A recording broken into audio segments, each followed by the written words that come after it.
Asik bersuah foto, 4 wisatawan terhempas ombak hingga jatuh di Pantai Semeti, Lombok Tengah, Nusa Tenggara Barat. 1 orang meninggal dunia dan 3 lainnya luka-luka. Dede anu lalu dele rete piku telangan bilain tuh jaga lain. Evakuasi seorang wisatawan yang jatuh dari tebing di Pantai Semeti, Desa Mekarsari, Kecamatan Praia Barat, Lombok Tengah berlangsung dramatis. Jangan lali.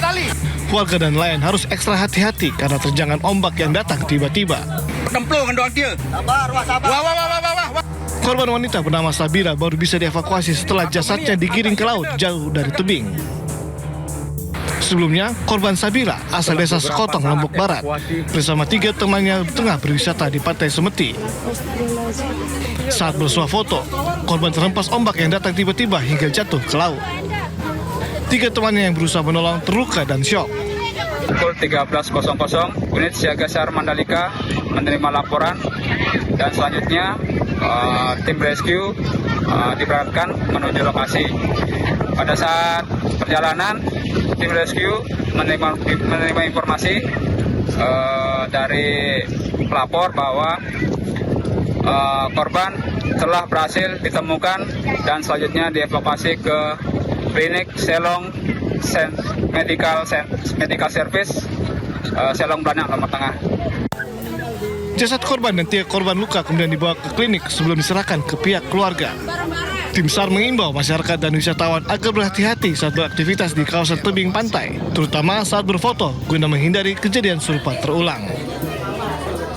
Dari Lombok Tengah, Nusa Tenggara Barat, Emma Widiawati, iNews melaporkan. Pemirsa, seorang warga Tulungagung menjadi salah satu korban meninggal dunia dalam tragedi kebakaran kapal motor penumpang Mutiara Sentosa II di perairan utara Pulau Madura. Korban merupakan sopir truk ekspedisi yang sedang mengantarkan muatan menuju Makassar.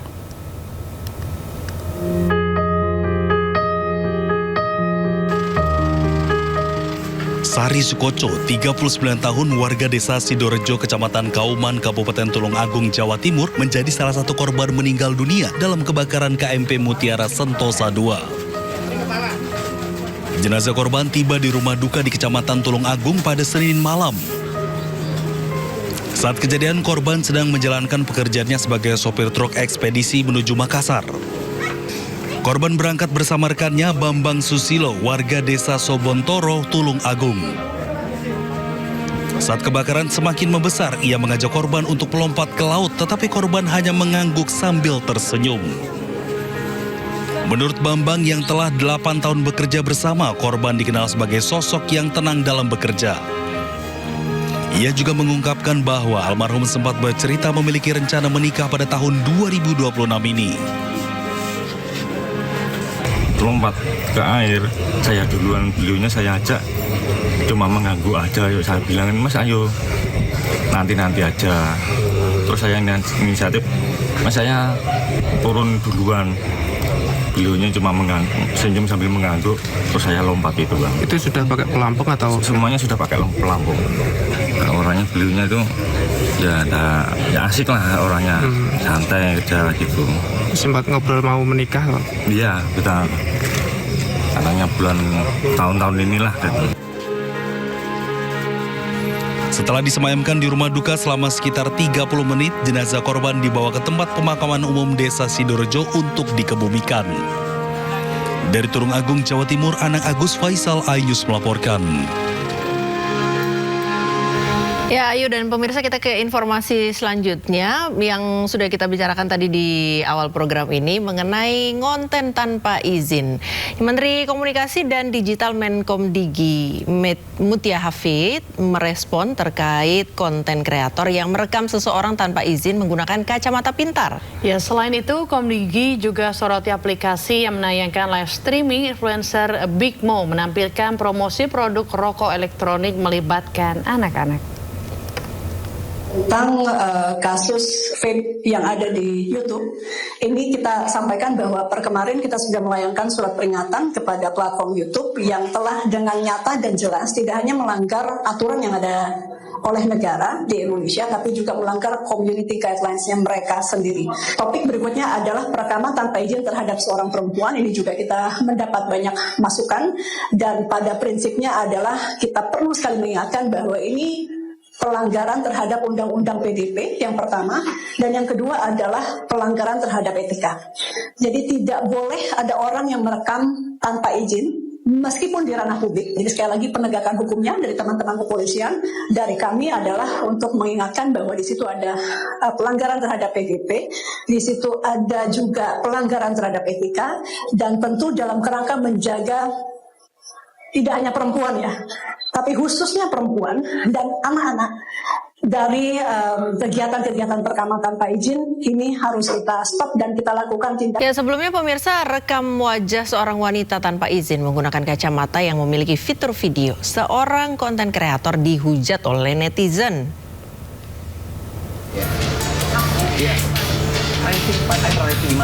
Inilah sebuah konten yang jadi diskusi di dunia maya. Konten tersebut berisi wawancara langsung terhadap seorang wanita yang baru dikenal tanpa izin.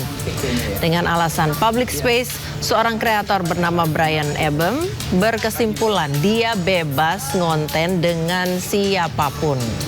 Usai viral di media sosial, polemik pun terjadi. Pasalnya seorang wanita yang menjadi objek protes dan bersuara menghubungi kreator Brian Ebem di media sosialnya.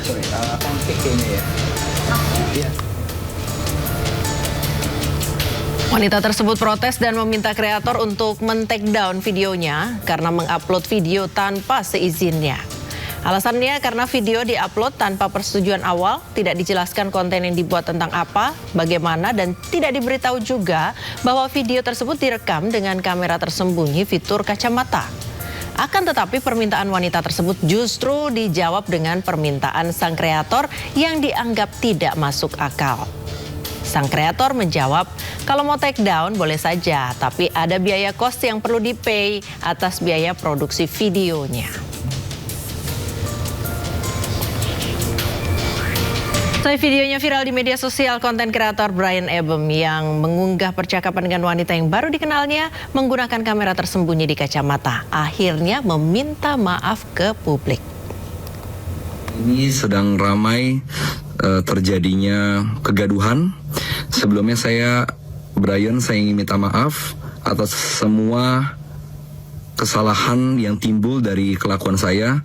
Saya tidak membenarkan, saya hanya meminta maaf atas semua pihak yang merasa dirugikan. Saya seharusnya memang tidak mengatakan atas ada biaya produksi ataupun kata-kata lain yang saya sampaikan di komen.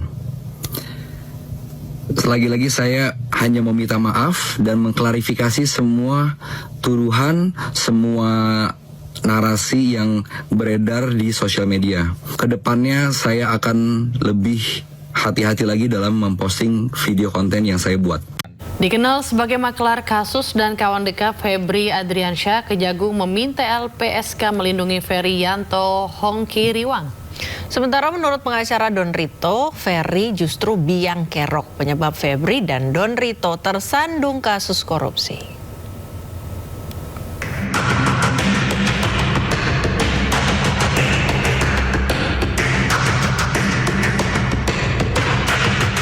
Nama Ferry Yanto Hongki Riwang atau Ferry Boboho seketika mencuat dalam pusaran kasus Febri Adriansyah.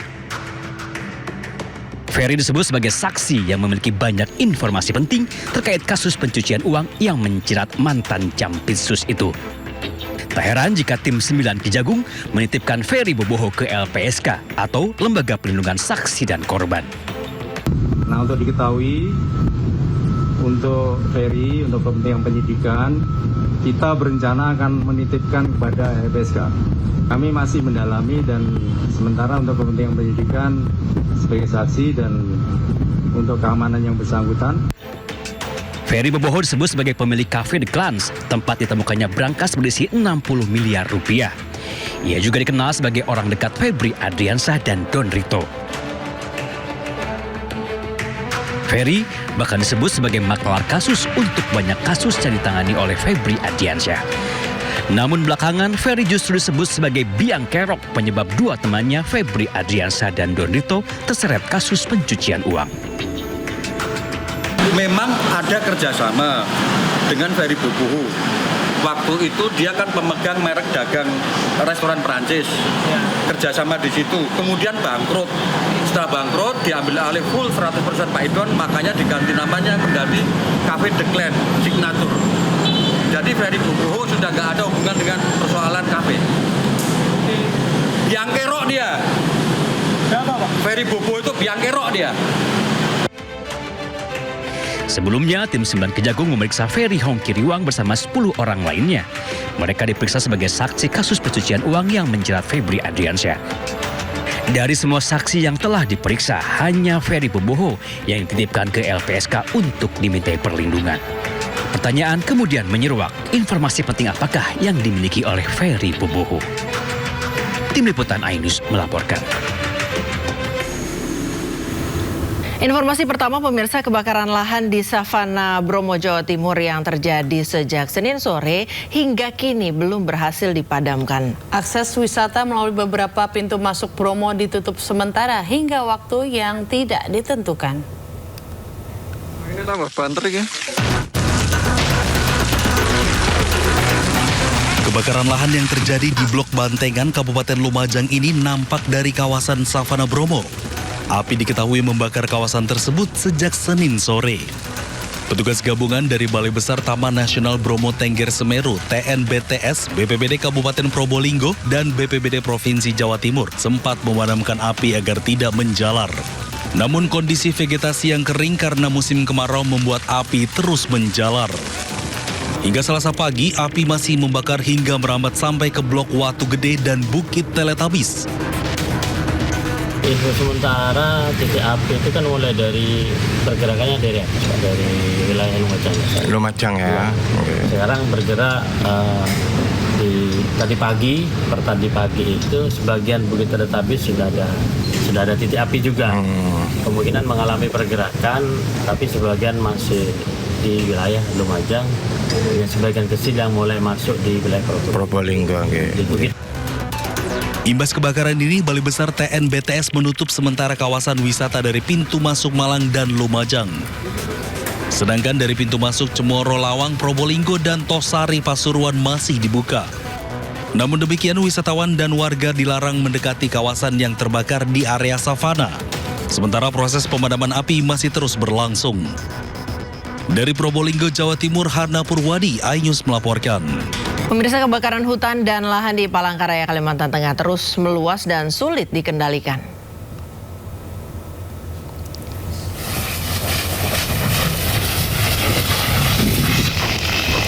Cuaca panas dan angin kencang serta lahan gambut yang kondisinya kering membuat api dengan cepat menjalar.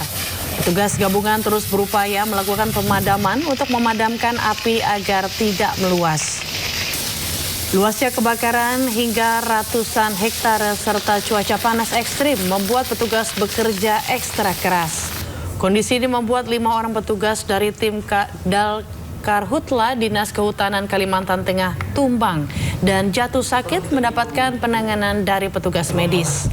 Meski sejumlah petugas tumbang dan jatuh sakit, namun upaya pemadaman terus dilakukan oleh petugas gabungan lainnya untuk memadamkan kebakaran hutan dan lahan.